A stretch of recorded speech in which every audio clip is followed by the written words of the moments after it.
હિન્દુ સમાજની અંદર હિન્દુ સંસ્કૃતિમાં પતંગોત્સવનું ખૂબ અનેરું મહત્વ છે. સદીઓથી પતંગોત્સવનો ઉત્સવ મનાવતા આવ્યા છે અને આ પતંગોત્સવની સાથે સાથે ઉત્તરાયણ પર્વ, મકર સંક્રાંતિનો પર્વ પણ આધ્યાત્મિક રીતે ખૂબ મહત્વનું સ્થાન ધરાવે છે. આજે સૂર્યનારાયણ ભગવાનની ઉપાસનાનો અનેરો મહત્વના પર્વ છે. આજે વહેલી સવારે જાગી અને પૂજાપાઠ કરી ભગવાન સૂર્યનારાયણની આરાધના કરી દાન પુણ્યનું પણ આજે ખૂબ મહત્વ છે. ભાણેજને ચીક્કી, શેરડી કે તલની ચીક્કી કે અન્ય ભેટ આપવાનો આજે અનેરો આ એક પર્વ છે. એ ક્રિયા પણ અમે પૂર્ણ કરી. મિત્ર મંડળને પણ અમે ચીક્કી કે શેરડી કે જે પણ મીઠાશની જે વસ્તુ આપવાની હોય, જલેબી કે આ બધું ખવડાવી અને એકબીજા પ્રત્યે આત્મીય ભાવ વધે, એકબીજામાં મીઠાશ આવે અને મીઠાશ આવે, મધુરતા આવે તો સ્વાભાવિક છે કે એક બધા સાથે મળીને એક પ્રજાહિતનું પણ સાથે મળીને અમે કામ કરીએ છીએ અને પોઝિટિવ વિચારો આવે, નેગેટિવિટી જરા પણ અમને અમારામાં કોઈનામાં ન રહે એ ભાવ સાથે આજે આ પર્વ ઉજવી રહ્યા છે. અને ત્યાર પછી ધાબા પર આવીને પતંગોત્સવ મનાવી રહ્યા છે અને વર્ષોથી આ સ્થાન પર રહી અને અમે પતંગ ચગાવીએ છીએ. અમારી પતંગ વર્ષોથી ખૂબ આકાશને આંબે છે અને કોઈ તાકાત નથી કે અમારી પતંગને કોઈ કાપી શકે.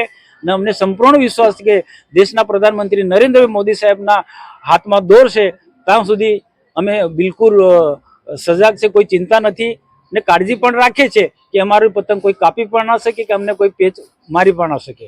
જો વર્ષોથી દેશમાં અને ગુજરાતમાં ભારતીય જનતા પાર્ટીની સત્તા છે ને સત્તા થકી અમે રાષ્ટ્રહિતના, પ્રજાહિતના કામો કરી રહ્યા છે. સંગઠન પણ અમારું ખૂબ મજબૂત છે. એક વિચારધારાને વરેલું સંગઠન છે. સરકાર પણ પારદર્શક વહીવટ રાજ્યને, દેશને આપી રહી છે. તો એ કરેલા કામોના આધારે ને અમારી રાજ્ય સરકાર કે કેન્દ્રની સરકારે ખૂબ વિકાસના કામો કર્યા છે, પ્રજાહિતના કામો કર્યા છે, કલ્યાણ કામો કર્યા છે.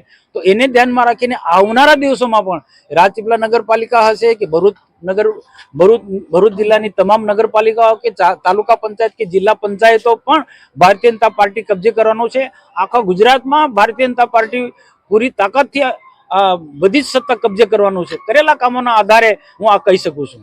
જો હું આપણી સ્પષ્ટ કહું છું, 1-2 દિવસ પહેલા પણ મેં વાત કરી હતી કે રાજનીતિમાં વિરોધ પક્ષો રહેવાના હશે, એમાં ભાણ્યા હોય કે ભત્રીજો હોય કે કોઈ પણ હોય છે.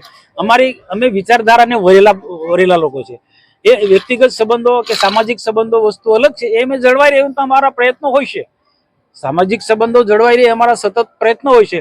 પણ જ્યારે રાજકીય ક્ષેત્ર છે તો અમારી પાર્ટી સર્વોપરી છે, અમારી વિચારધારા સર્વોપરી છે. અમે રાષ્ટ્રવાદી વિચારધારાને વરેલા લોકો છે. રાષ્ટ્રહિતનું જે કામ કરે એવા સંગઠનિત સાથે અમારે કામ કરવાનું હોય. એટલે આમ આદમી પાર્ટી હશે કે ચૈતરભાઈ વસાવા હશે, એનાથી અમને કોઈ ફરક નથી પડતો. અમે કોઈની લીટી ભૂસવા માંગતા નથી. અમે અમારી લીટી લાંબી કરવા વાળા લોકો છે.